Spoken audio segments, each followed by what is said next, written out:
church is the enemy of knowledge and learning, her opponents say. Well, then why did she give birth to the university system? It's another forbidden question. We're going to look at it today on the Catholic Church, builder of civilization.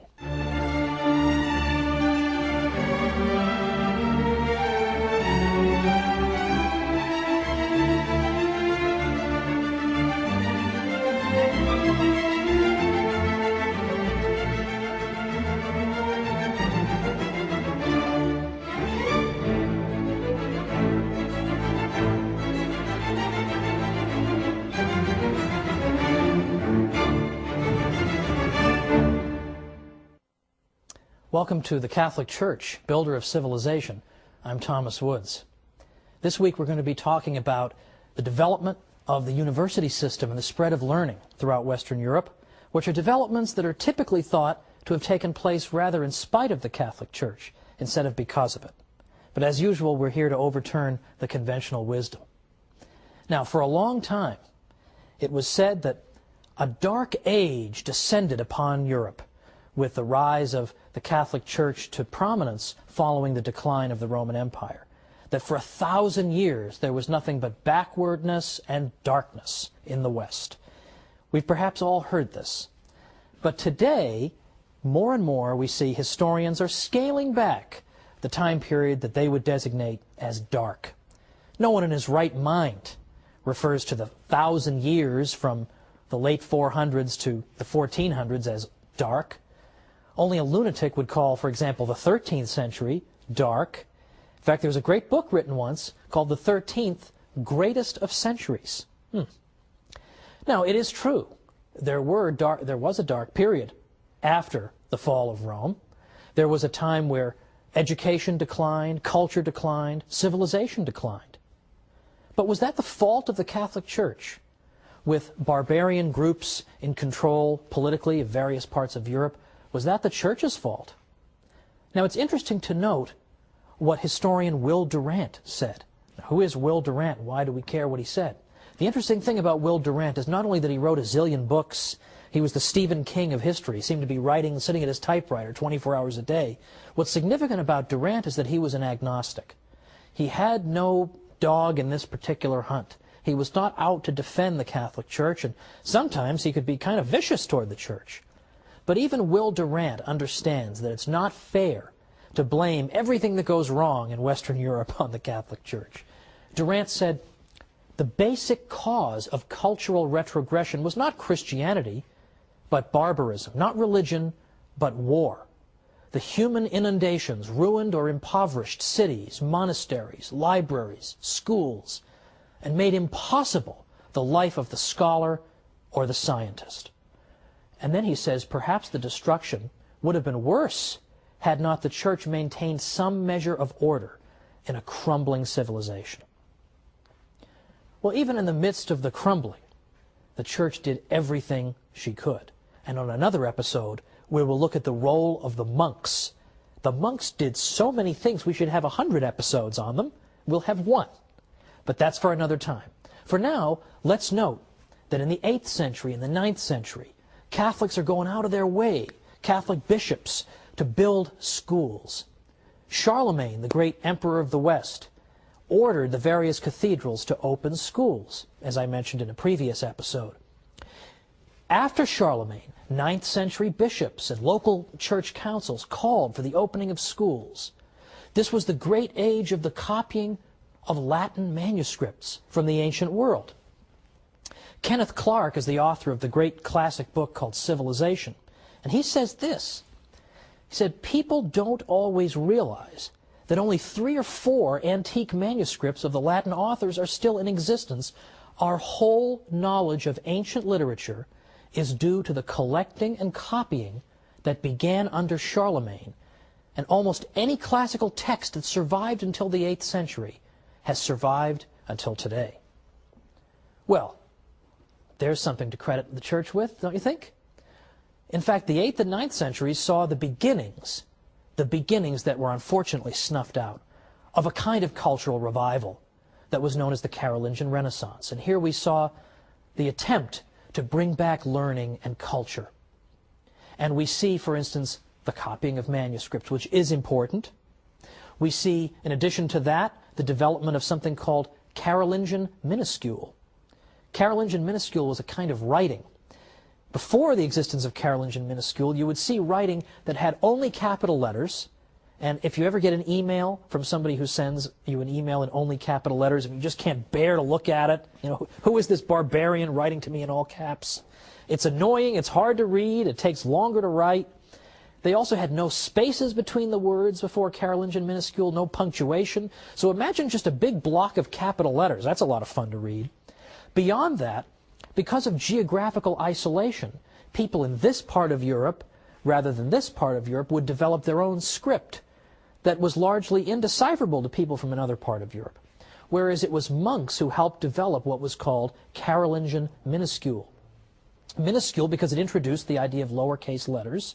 It also introduced spaces between the words, punctuation, and it constituted a single script, a single standardized kind of writing, so that people could travel throughout Western Europe and could understand each other. Well, that's no small contribution. That's one of the great contributions to the cause of literacy in the world. And that came out of this Carolingian Renaissance. Unfortunately, the Carolingian Renaissance died a premature death, largely because of more waves of invasion by still other barbarian groups. The 9th and 10th centuries, the 800s and 900s, saw wave upon wave of invasions by various groups, by the Muslims, by the Magyars, and by the Vikings. And these waves of invasion were devastating to the West. Monasteries were sacked and destroyed, as were centers of learning. Now, Western Europeans were often very, very good fighters, but they also tended to be very slow to organize. So by the time they could get themselves together, the raid was all over and they'd been sacked. And this happened year after year. Well, it's not the church's fault if it's hard to maintain civilization when the Vikings are attacking you every single year. And when we consider that one of the best known of these attackers was a man named Thorfinn Skullsplitter, we can get a little flavor of what this must have been like to live at that time. And yet, the monasteries of the Catholic Church had incredible staying power. They were among the most resilient institutions that ever existed, because you can destroy one of them, but there's still hundreds more, and even if you destroy all but one, the one can restore the culture. Christopher Dawson was one of the great Catholic historians of the 20th century. For a while he taught at Harvard. That's never going to happen again, but Christopher Dawson taught at Harvard, and he said, among other things, he said, 99 out of 100 monasteries could be burnt and the monks killed or driven out, and yet the whole tradition could be constituted from the one survivor. And the desolate sites could be repeopled by fresh supplies of monks who would take up again the broken tradition, following the same rule, singing the same liturgy, reading the same books and thinking the same thoughts as their predecessors. Well, if you want to revive a civilization, having monasteries around certainly doesn't hurt, does it? So the monasteries, as we'll see, as I say in another episode, played an indispensable role. They could, no matter how many of them you destroyed, it could start all over again because of the remnants. Now, historian Lowry Daly once said that the Catholic Church was the only institution in Europe that showed consistent interest in the preservation and cultivation of knowledge. Isn't that surprising to hear a historian say that? The Catholic Church is the only institution that's consistently interested in the cultivation and preservation of knowledge and the pursuit of truth. Well, it so happens that that institution, the Catholic Church, did more than any other institution to give birth to the university system in Europe. The university was a unique creation of the High Middle Ages in Europe. And when we say High Middle Ages, we typically mean perhaps 1150 to 1200, all the way to perhaps 1350 or 1300, that time period. And it's an extraordinary time because, as I say, it gives birth to the university system. How could you call an age dark that gives us the universities? Now, where did the universities come from? Where did the universities come from? All different sources. In fact, they come from On the one hand, some of the universities, some of the cathedral schools that were built and encouraged by Charlemagne and later bishops, some of them turned into universities.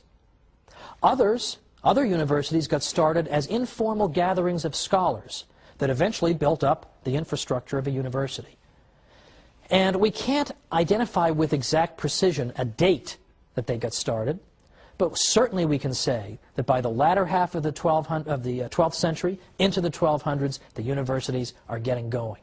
And you start to see some of the great universities of the Western tradition. You see the birth of Oxford and Cambridge and Paris and Bologna and the medical school at Salerno. These places are 800 years old and older in some cases. This is an extraordinary advance. And what institution made it possible? Not simply the Catholic Church, but specifically the papacy. Henri Daniel Rops was a French historian in the 20th century who said, thanks to the repeated intervention of the papacy, higher education was enabled to extend its boundaries. The Church, in fact, was the matrix that produced the university, the nest whence it took flight. The popes, for example, chartered more universities than anybody else in Europe. But they did more than that. They didn't just establish universities. They fostered and protected them. They extended all kinds of benefits to universities that made it possible for them to function and survive and indeed to flourish. Sometimes, I'll just say this before we go to our break, we who live in a university town, I live in a university town, I'm not going to tell you, I don't want to hurt any feelings, but we sometimes love the money the students bring to the town, but we can't stand the students because they're so rowdy and noisy. That happened in the Middle Ages too, and the popes protected the students from sometimes the abuse of the townsmen. Let's see how he did it after we come back with the Church, builder of civilization.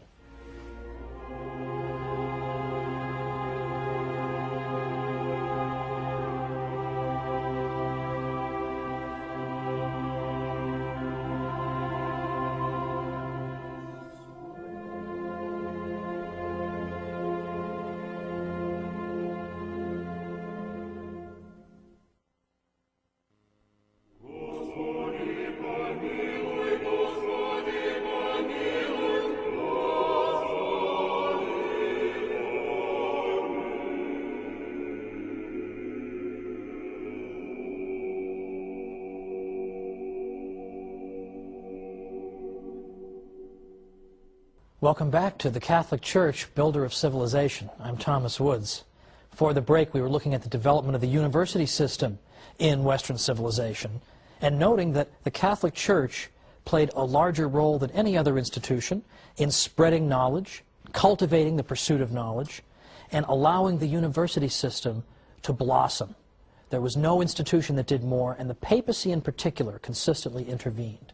Now, right away, as early as the 1200s, as the universities are forming, we already see the characteristics of modern universities. They were not absolutely identical to our modern universities, but we see important similarities. For instance, that we had the same distinction between graduate and undergraduate education that we have now. We had the idea that you go and you pursue a fixed course of study, upon the completion of which you receive a degree. All these things were features of the medieval university. Now, in the ancient world, they had schools, of course, they had academies, but they didn't have quite these features that I've described. And typically, if you belonged to an ancient academy, it meant that you belonged to the school of thought that dominated that academy. Whereas in the medieval university, there was no reigning school of thought. Instead, you had vigorous debate back and forth on a variety of subjects. But just before we went to the break, I specifically pointed to the role of the popes. How did the popes help to foster the universities, apart from chartering more universities than anybody? The popes also extended the benefit of clergy to students. Benefit of clergy is a privilege that was extended typically, of course, to clergymen, which said that if you were to harm a clergyman, it would be considered an especially heinous offense. Also, benefit of clergy meant that if you were a clergyman, you could have your case heard in a church court rather than a local secular court. Well, this benefit was extended to the students at universities because, as I suggested at the break, Sometimes the local townspeople didn't really like the students, just the way they are today. A lot of people today look at the university students and they say, I like the fact that they've brought mom and dad's money to my town and they're ready to spend it on all kinds of ridiculous nonsense. However, I don't like the fact that they keep knocking over my mailbox. I mean, why would you get pleasure out of knocking over my mailbox? This sort of thing. People love the money and they hate the students. That's exactly how they felt in the Middle Ages. So sometimes the students would find themselves being hauled into some local court on trumped-up charges and just being harassed in general. The Pope prevented that from happening and allowed the life of the university to flourish by extending benefit of clergy to the students. Any time there was any need to intervene in the university system, if there was some kind of problem, people knew you appeal to the Pope and he will resolve it. In fact, on numerous occasions, the Pope had to intervene to ensure that the professors' salaries were being paid. Now think of how pro-Catholic European universities would be today if Pope Benedict could do that, if he could intervene and get them a raise or something. Well, anyway, those days are gone. However, it is important to recognize that among the universities that were chartered by the Pope, there was something called, in Latin, and I'm using the church pronunciation, ius ubique docendi, which literally means the right of teaching everywhere. What that means is that if you got a degree at a university that the Pope had founded, had given its charter to, that you had the right, automatically, no questions asked, to go to any university in Western Europe and begin teaching. No questions asked. So that begins to foster the idea of an international scholarly community, because somebody coming from this university can just go and teach over at this one. And we begin to get fruitful intellectual exchange. Now, some people, I'm sure, have a sort of caricatured view of what intellectual life must have been like in a medieval university because, for instance, it's sometimes said that, oh, of course we had universities, but the professors had to toe the line, right? They had to say whatever the bishop wanted them to say, or the Pope, or they were always hemmed in and they couldn't just say what they wanted to say. That is so false that it would take forever to refute it. To the contrary, as any impartial historian of the universities will tell you, to the contrary, the intellectual life of these universities was very vigorous and robust. There was hardly any question that was not rigorously debated at the medieval university. Now, it's true, there were broad theological limits within which this debate took place, but within those limits, it was open season for various questions being debated. I mean, arguably, there was more rigorous debate in medieval universities than there are when we see in universities today. I mean, in universities today, we all know you have to walk on eggshells, you're not allowed to say certain things, or you're not allowed to defend certain types of people or defend the Catholic Church. We all know that. You didn't have that in the medieval university. You had rigorous, vigorous debate going on back and forth. In fact, what you would see in the afternoons after the professors would give their morning lectures was that a professor would get up before the entire assembled university community and he would do something called determine a question. That is to say, some controversial question would be debated by skilled debaters on both sides of that matter. And they would both make the strongest cases they could for their own positions. And then it would be up to the professor to step forward and synthesize everything that had just been heard and put it all together and resolve it, come to a solution on the basis of this rigorous debate. That was called determining a question, and that took place in the afternoons. Now, I would like to see a modern university try something like that, but you won't see it because the professors are all tenured and they want to just sit in their offices and type entries on their blogs, so they're not going to want to do that. But that was what the university system was like, and if you wanted to get a degree in a medieval university, you had to do that too. You as a student had to stand up there in front of the whole university community and determine a question. That's hard. That's difficult. Now consider also that we can see the debating nature of our Western civilization. We can see it evident in the writings of this time, the writings of the early centuries of the university. Take, for example, the great St. Thomas Aquinas, who is admired by all civilized people everywhere, in effect. Who is admired by all civilized people everywhere, in effect. Look at St. Thomas. Look at the way he debated with people. First of all, if you look at his Summa Theologiae, or Summa Theologica, you see that it's arranged according to questions and answers. Thousands of questions he raises. Incidentally, I used to put on my quizzes, yes, I'm admitting on camera that I gave multiple choice quizzes at the college level. I did that just to make sure they read their books, which they didn't, but I gave them the quizzes all the same. And one of the wrong answers I gave was, the church told people not to ask questions. Now, if you were even slightly listening to anything I was saying, there's no way you'd circle that answer.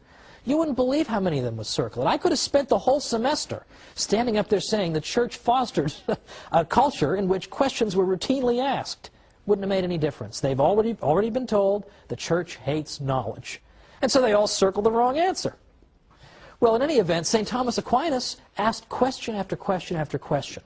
And if you notice the style of his writing, you notice the organization of it. He and other scholastics debated things in this way. They would take some question, and then they would consider all the possible objections to their own position and list them out. And then they would explain their own position. And then they'd go back and they'd answer the objections. And he did this for question after question after question. It's an extraordinary achievement. It's fascinating reading. And what's great about it is that St. Thomas was generous toward his opponents. St. Thomas wouldn't just make up some ridiculous argument, attribute it to his opponents, and then say, aha, I triumphantly answer this person. No, he would present his opponent's arguments as persuasively as he could. At least try to make it a little interesting, right? He would portray it as accurately as possible and as persuasively as possible. In fact, in some cases, St. Thomas would even think up arguments that his own opponents hadn't even thought of. And he would say, well, wait a minute, you guys also have this argument and this one. I'll give you those, and then he'd answer those.